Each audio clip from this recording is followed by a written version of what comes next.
My wife loves yelling at me. And there's many reasons why she should be yelling at me, but 95% of the time, it's when storms come. Let me explain.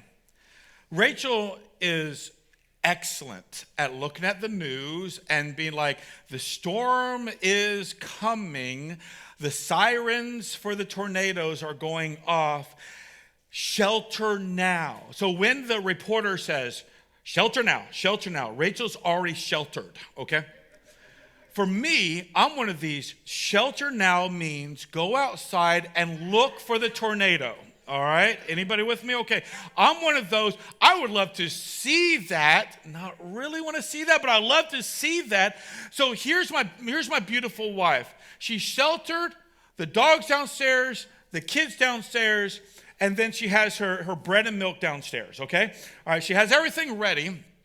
And then she yells. And she shouts from the rooftops of her beautiful lungs, David!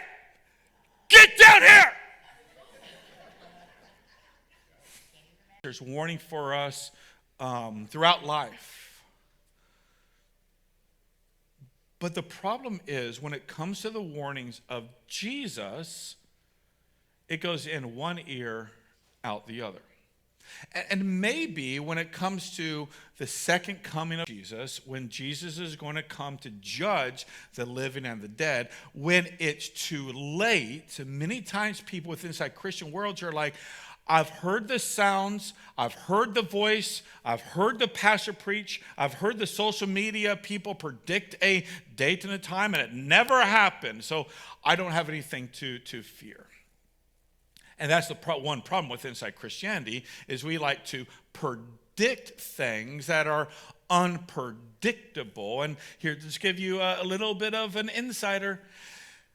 If somebody ever says a date and a time of Jesus' return, even though that Jesus might or God might have prepared for that day, I can guarantee you it ain't going to be that day. All right? But just give you some insight. God already knows the day, and it's a day that nobody knows, so be ready for that day. But when is that day coming? Nobody knows. But who knows? God does.